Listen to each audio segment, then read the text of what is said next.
Hey everybody, it's been 1 year this week since my mom passed away, and it's taken us the entire year to sell her house and car and to settle her financial and other affairs. But here we are on the 1 year anniversary of her death, and I just discovered some film footage that I never shared. Right before we scattered her ashes last year, we invited over her friends and neighbors to share stories and memories of her in one last celebration of life get-together in her favorite spot. Quite a few years, and she was a great friend, and I took her to the doctor's offices a lot and made sure that she got to where she wanted to go. She was a very good friend. Yeah, I remember after Billy died, and also, I don't know if you guys all know, but Billy and Frank and Maggie are also here. We're going to scatter everyone today. So that's what Mom wanted. You know, she knew she would be the last one to go, so she wanted to all be scattered together. I'm going to kill you all. Yeah. She had a master plan. so anyway, yeah, we'll be scattering everybody today. We'll save the last for Mom. You know, the best for last. Well, you know, I actually have a funny story about Ed and Mom. When she was like getting a little bit of dementia and stuff, she was like, "Oh my God, there's somebody out the window. There's somebody outside the window." It's like, "Oh my God, they're trying to get in," and she was like terrified. And I was like, "No, she's just, you know, it's just her dementia. And she's seen things." And then we realized it was Ed. You know, doing a good deed and checking on her. Password. Yeah. So I mean, you know, it was really such a nice thing, and she would have been afraid no matter what, you know. But yeah, so we were very happy that you were checking on her. That was really nice to hear, and it was also here that it was nice that she wasn't really just hallucinating. It really was a real person. It was Rosie used to cut her hair all the time. That was my line. I remember that. Well, you can share a story. And one summer Rosie was gone and I was still here, Donna came over with me and I cut her hair. And it turned out very nice until it dried. And her bangs, she didn't like the length of her bangs. Well, I heard that She wasn't too high. until the day she died. Don't touch my, don't touch me again. Don't touch me. Yeah, she liked those bangs really long, didn't she?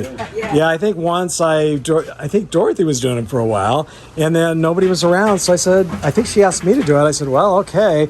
Oh I didn't realize, that was awful. I know, I didn't realize how difficult it was. I went zip, zip, zip, and Up to here. I thought it looked kind of cute, but yeah, you know, but she didn't really appreciate it, I don't think. Cut and color her hair before they had to go to have a suit. Were you? Yes. So I don't know if they did anything for her while she was in the hospital. Well, I was surprised that I think when she was in hospice, they didn't, I don't think they dyed her hair, but they did wash it like every day and stuff, which was really nice. Yeah. Yeah, the hospital, I don't know if they did anything in the hospital, but the nursing home, apparently they didn't do much at all. No, but I know if which they was ever colored her hair after I did, or was I the last one? Yeah, you probably were. Yeah. I was the last one. Yeah, and she Okay. really loved, I mean, I always thought that was so neat. She wanted her nails done. Find out who it is. Yeah, that's there her. you are. That's her. Yeah, that's her. Till the bitter end, she wanted her nails and her toes done and her hair done. So, yeah, that's something she never forgot. I mean, she forgot so much, but she never forgot that. You remember that? Yeah, that was, she always asked for that. No, I can remember being, 8, 9 years old, and she would literally have me go through like a monkey in her hair and pull out the gray one. Really? I never heard that story. I would literally go through and find the gray hair and pluck it out. And she'd just keep plucking. Keep plucking. So this was probably before she dieted, before she had to diet. Maybe, yeah, I imagine, because there Yeah, she didn't have too many. Coming in, Yeah. 8 gray coming in. Okay. I would go through and find. was so thin. My fault. It all goes back She would to, literally have me go through and pluck it. I would. oh, that's fun. Well, I always had to have a password to get in, so. Oh, she made you give a password? Now, was this after she had the stroke or before? Oh, this was all the time. Oh, okay. I always had to have a password, and then give her a hug. What was the password? Anything fun?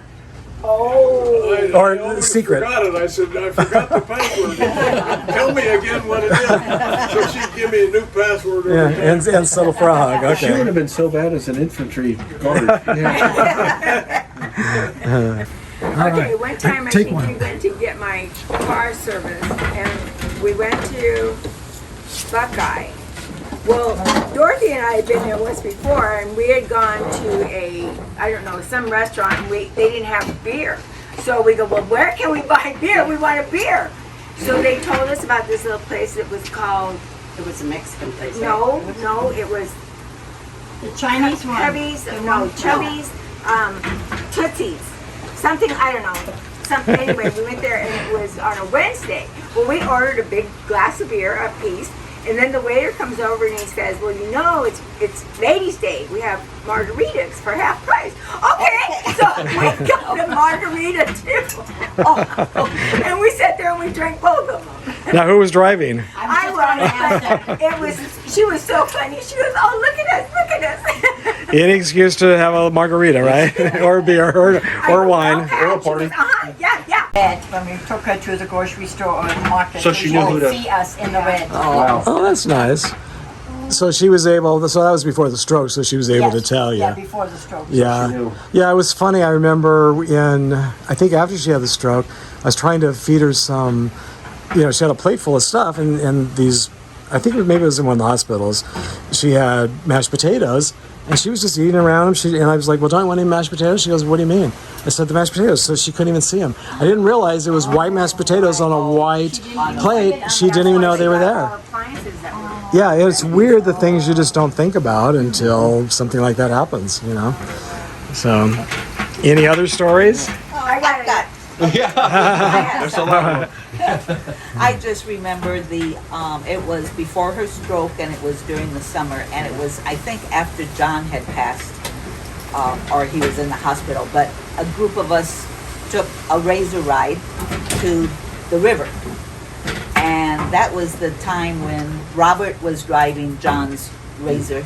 And I'm not sure why, but Pat sat with me in my razor and I drove with her. And we just had a very nice time talking and enjoying And she ourselves. said, Rhonda scared the hell out of me. She did? Oh, That's a story I have no. not heard. Yeah. And it's kind of interesting when you think, I mean, she was like almost 85, wasn't she? 84, 85? Yeah. And still out there in the desert. It was an easy ride to the river, but there was this one steep hill where She fell off the back? Yeah, when I was driving, that was the first time I had gone to the river. And I've been telling her, boy, that sure is steep. I don't know how we can get up that. And Great, that's all you need to tell me. Well, no wonder. As opposed to this will be fine. Yeah, this is fine, but No problem. but it was a nice time, and we got to the river with no problem. She loved going out in the desert. She just loved that to the very end, so yeah, so it's nice that she's back here at home. I mean, that's where she always wanted to be. And even, it's funny, even though she really did like the hospice home where she was, as much as she could know where she was, she would still, every day she would say, so when do I get to go home? I mean, this was like a week before she died. She still wanted to be home, even though she loved it there and she loved the person that was taking care of her. She just kept thinking it, because I was hoping, I thought, well, maybe she thought she was at home. I just thought maybe in the shape she was in, maybe she thought the woman was just a friend, a neighbor, one of you guys, but I don't think so. I think she knew that she wasn't at home. She was okay with it. She liked it. It was all, she was very peaceful in the end, but she just... In fact, after she had the stroke in the place in Phoenix, the very first thing she says, I'm fine, just take me home. I just want to go home. I'm fine. She told the doctor, she goes, oh yeah, nothing's wrong with me. You can take me home now. And so she stayed that way until the very end, until a week before she died. She just said, oh yeah, I can go home now. I'm fine. I don't need anybody to take care of me. So, yeah, we should all be so delusional, right? Yeah. One Thanksgiving back in Rosemead, and maybe she has shared this with you because it was pretty funny. We went over for Thanksgiving to her home. She was doing the Thanksgiving dinner, and we got there, early in the morning, and I think around 1 o'clock or something, we all started saying, that turkey, we don't smell it. It doesn't smell very, usually you can smell turkey when you're cooking a turkey dinner. And we're like, well, gosh, when is it going to be ready? So she went in, opened the oven, and she had never turned on the oven. And so we were all just having so much fun talking and drinking and laughing, and we were all out on the patio, and she had just forgot to turn. She had taken it out, I guess, early that morning, put it in to thaw it out, and never turned it on. So I never let her live that down. So pretty much every Thanksgiving I shared that with her. So, we were okay. We all had so much chips and beer. It didn't really matter. You know, we still had fun. But I just thought, You all knew that she got married in Yuma? you know, that's interesting. I didn't know that until just a couple years ago. Yeah. Did you know that her parents did not allow it and she ran away? Yeah. Yeah? Yeah. Well, in fact, California didn't allow. She was only 17 years old, and you couldn't get married in California until you were 18, I think. So. How would he know he wasn't there? Well, are we sure? Did anybody do the math? Yeah. Have you heard? Not do you know. Well, no, she finally did tell me that like a year or two ago, you know, which I had no idea that's where she got married. Okay, let me, hold on one sec. As you all know, Pat loves her animals. So I have this picture of her and her cat. Oh, look at the Oh, tail. yeah, that was a good one. Look at the tail. Yeah. Oh. Do you see it? Yeah. And that was after the stroke, wasn't it? Name that cat Harvey or Harley. Kind of the mean one or the protective one. Yeah, however you want to look at it. Do you ever hear of the folks in Havasu that got the dogs? Yes, Yeah, what was the, Terry they said, loved them. Oh, good. yeah, and Terry sent pictures. Oh yeah, she sent a picture of Taco hiding behind a pillow and playing with the owner. And it was funny because Taco, Mom really couldn't see Taco very well, so Taco didn't get a lot of attention. In fact, sometimes she'd say, "Is that other one still here?" You know, she only really cared about Bella. Yeah, she loved Bella. Yeah. Bella would do the fall back in her arm. Yeah. Boy, if her arm moved. Yeah. But now Taco, apparently Taco is never out of the arms of this woman, who and then Oh, that's Bella went to the husband, Yeah. so it kind of switched, you know, which was kind of Well, that's interesting. good for Taco, because that's what Taco needed. Certain little memories. So I went down because Steve didn't bother to bring me breakfast. I said, I'll just go to McDonald's, right? So I run down there and I go inside and I come out and I come to my car, and right across the parking lot there's a family. They're getting out of their car, and there's the husband and wife and like 5 little kids, all under 10. And I don't know how many of you know, but my mom had 6 sons. Yeah, there were 6 of us growing up all together with my mom. And she's just trying to, all boys. And so this poor woman in the parking lot is just trying to crawl, and I'm just standing there with my McDonald's. But with everything going on, of course, it brought back, and I'm just thinking, you know, if you just kill one of them, the rest of them will get in line. But, you know, because she's trying to crawl, and they're trying to run across the parking lot. They all want to get in McDonald's. And I'm just, and I'm just still wondering, you know, sometimes you wonder, how does a woman just do that with 6 sons and not, just take one out. So everybody else knows. You know, everybody else. But, yeah, you know, but I know, but I was just watching this woman, and it just, you know, there was kind of this little flood just going, I can empathize anyway, but I was one of the little rotten kids, not the one trying to corral them. But, you know, so just the little things as you go through and just see, good luck with all that. So she never figured out where those guys came That's what I did. Did you not know where these things were coming from? Well, no, she said, I don't know if this was true, but she said she always wanted a girl. That's all she wanted was a girl. She didn't care anything about boys. She wanted a girl. And after 6, she said, I give up. Right. You know, so. She told me that story once. Now I'm number 5 of 6. And she said, if I'd have known I wasn't getting a girl, I'd have stopped at like 3.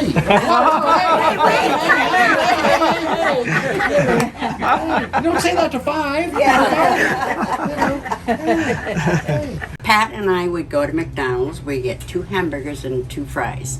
On the way home, I was driving. She was sitting there. Take 1 bag of fries. Give me 1 at a time. She'd take 1. She'd give me 1 at a time. And we'd eat one whole bag before we got home. I do that without Pat, just by myself. So I had to break the law. No, we come out this morning came and we out- realized there's 2 of these we can't even get into. Well, here's the story. Open this one? No, that but it one looks is like it's good. pretty easy. That's Mom. I know, but I had a heck of a time getting rid of it. Well, maybe we should try that first. Didn't you do it already? And No. do you no. have a This is knife open? You mean to like cut this? the No, bag? it did- Because you the have to bags cut it. are Oh, really... How about scissors? Oh, it's scissors. Yeah. Something Okay, let's cut okay, the good plastic idea. bag. You don't, run with it. you don't realize you need to have like instructions for this, do you? When I... But here's the weird thing. This one here, when we were cleaning up Mom's house last week or a couple weeks ago, we found like like hundreds of keys. I mean, just hundreds of keys for everything. We had no never threw a idea key what away. any of them were Yes, for. Paul never throws a key away. Yeah, but she didn't label any of them, so none were labeled. And then, Oh, you got and then Robert last week, I guess before he left, he threw all the keys away. And we're like, seriously? And then, so we get here this morning, and we're like, Frank's uh-oh, locked. this one needs a key. So I had to go find a hammer and a chisel. So Mom I said it can't be much of a probably lock tied on the there. key and put it in a special place where she How much did he weigh? I know. We were saying that too. I was wondering if that really is Frank, because he was not that big. I know. You know? Take this out of here? Well, Well, maybe Mom's we a can. really, It's really such a light, nice but box. she I wish I would have had the key shrunk for down a it. I lot, probably but- could have thought of something else for her. Maybe he won't be, but he's still heavy. Yeah, he's still Oh my heavy. God, I thought it was the box. And he wasn't a really Now, big does guy, this- I don't think. okay, I mean, no. it See, didn't that's seem- what Leonard would. Was he Leonard heavy like too? this too? Yeah. Now let's see if I can get this open before.